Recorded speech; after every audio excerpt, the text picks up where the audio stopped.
Imagine opening your eyes in 2045 and realizing the stars no longer belong to America. The flags on the moon, the research stations on Mars, the satellites controlling Earth's orbit, all under different leadership. Would you be surprised, or has the future already been written right under our noses? Stick around, because what you're about to learn may change how you see the next great space race, and what it means for the fate of humanity itself. Hey everyone, welcome back to Curiosity Echo. If you love exploring the mysteries of space and the hidden forces shaping our future, make sure to subscribe, hit the notification bell, and give this video a big like to keep fueling our journey to the unknown. Now let's venture deeper. In April 2021, the US Director of National Intelligence dropped a bombshell. Within just 30 years, China could match or even overtake the United States as the world's dominant space power. And it might happen sooner than you think. By 2030, China is projected to achieve world-class capabilities in nearly every space technology, lagging behind the US in only a few areas. At first glance, it seems improbable. After all, America has been synonymous with space exploration for generations. But dig a little deeper, and a very different picture emerges. China's rise is no accident. It's the result of decades of strategic investment, geopolitical maneuvering, and a relentless pursuit of technological self-sufficiency. Today, China has already achieved milestones most nations still dream about. First soft landing on the far side of the moon. A Mars rover that successfully mapped underground water reserves. A fully operational space station orbiting Earth. And this is just the beginning. But how did China, once an agrarian, war-torn nation, become America's biggest rival in the cosmos? Let's rewind. When Mao Zedong declared the People's Republic of China in 1949, the country was a shadow of its ancient glory. Its economy was devastated, its technology decades behind Western nations. While the US and the Soviet Union raced to launch satellites and astronauts into orbit, China struggled just to rebuild basic infrastructure. In the 1950s, Mao initiated the Great Leap Forward, an ambitious attempt to industrialize overnight.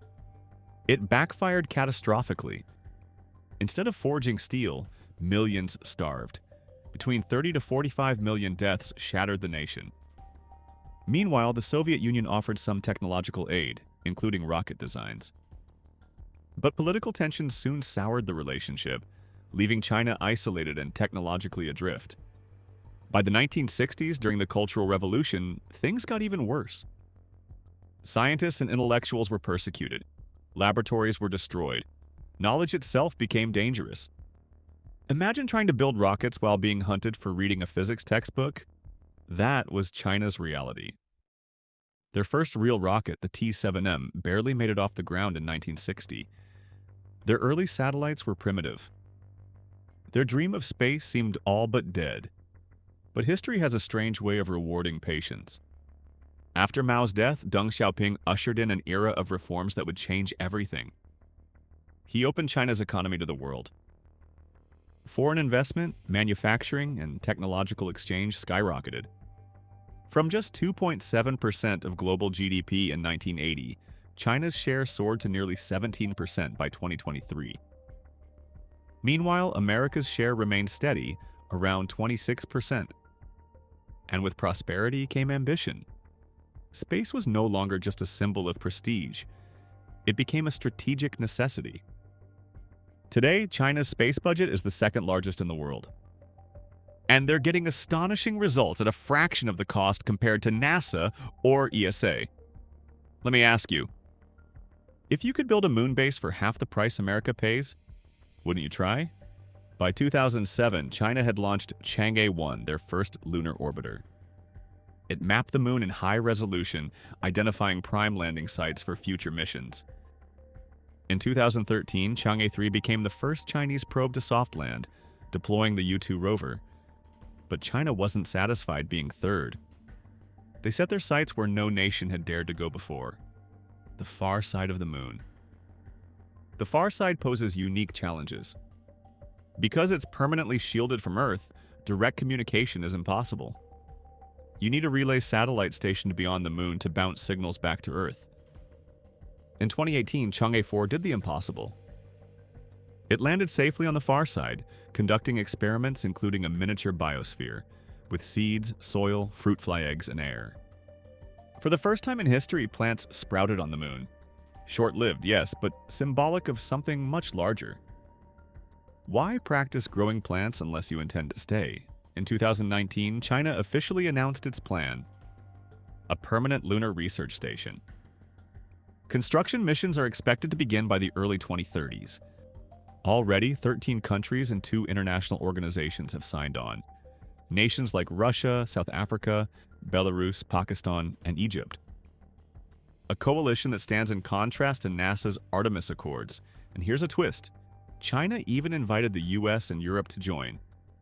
But American law, specifically the Wolf Amendment, forbids NASA from directly cooperating with China without congressional approval. Do you think the US should reconsider? Would collaboration with China unlock a new golden age or jeopardize national security? Tell me in the comments. I'm curious where you stand. Despite these barriers, China charges forward. Their Mars mission Tianwen-1 inserted an orbiter around Mars in February 2021. Soon after, the Zhurong rover landed successfully, making China the second nation, after the US, to deploy a working rover on Mars. Zhurong mapped underground water ice, studied surface chemistry, and explored terrain for over a year. Meanwhile, plans are already underway for a Mars sample return mission, scheduled to arrive back on Earth by 2031. If successful, China will beat NASA's timeline by nearly a decade. And why does that matter? Because analyzing Martian soil back on Earth could answer critical questions. Can we find native resources to sustain human settlements? Can we unlock secrets of Mars' ancient past? Every rock, every molecule matters. But missions this ambitious require immense firepower. Enter the Long March 9, a colossal super heavy rocket under development. Capable of lifting 150,000 kilograms into low Earth orbit, matching SpaceX's Starship. Initial versions will be expendable, but later models aim to be fully reusable, slashing costs from $33,000 per kilogram to as low as $500. Cost-effective launches unlock everything. Permanent moon bases. Mars colonies. Asteroid mining operations. Yes, asteroid mining. In fact, Chinese scientists have already laid out a vision for 2100. Setting up fuel depots across the solar system. Mining water ice and minerals from asteroids. Setting up fuel depots across the solar system. Establishing permanent settlements not just on the moon or Mars, but among the asteroids and beyond. This isn't science fiction, it's already on the drawing boards. Meanwhile, China's Heavenly Palace, Tiangong Space Station, is fully operational. Though smaller than the International Space Station, Tiangong is crucial for training astronauts and conducting long-term experiments. Unlike the ISS, Tiangong is open to scientists worldwide. 17 countries have signed on to conduct research. And yet, no American astronauts have visited. Politics, once again, trumps science. Imagine the discoveries humanity might achieve if we put rivalry aside, even briefly. But competition also fuels innovation. Without the original space race, would we have satellites, GPS, or the internet today? Perhaps a second space race is exactly what humanity needs. As China looks outward, their gaze stretches toward Jupiter. Plans are underway to launch probes toward the gas giant and its moons by 2030. Targeting Europa's hidden oceans, possible homes for extraterrestrial life. At the same time, China's mega constellation project aims to deploy 40,000 satellites around Earth, rivaling SpaceX's Starlink. A move that could dramatically shift the balance of global communications, data services, and surveillance. Ask yourself, if China controls more orbital infrastructure than any other nation, who really rules the skies? But maybe, just maybe, there's a third way forward. Imagine 2100, a moon base co-managed by American and Chinese astronauts. Research stations dotting Mars, staffed by an international coalition. Supply chains crisscrossing the solar system, linking mining outposts, fuel depots, and scientific bases. Is it a dream, or is it an inevitable reality? If nations like China and the US can find ways to cooperate, even amidst competition, space could become a shared frontier, not a battleground. Because the real enemy out there isn't another nation. It's radiation, microgravity, resource scarcity, and the unimaginable challenges of survival beyond Earth. We can choose rivalry or survival. The cosmos will favor those who adapt. In the end, it's not just about planting flags. It's about planting seeds of knowledge, of cooperation, of humanity's future. So once again, I ask you, should America find ways to collaborate with China in space exploration? Or should the priority remain preserving technological dominance? Let's talk in the comments below. I'm excited to hear your insights. And if you found today's exploration as thrilling as I did, be sure to subscribe to Curiosity Echo, hit the bell, and smash that like button. It helps us push the boundaries even further. Because here at Curiosity Echo, we believe the future isn't something we inherit. It's something we build together. Keep looking up.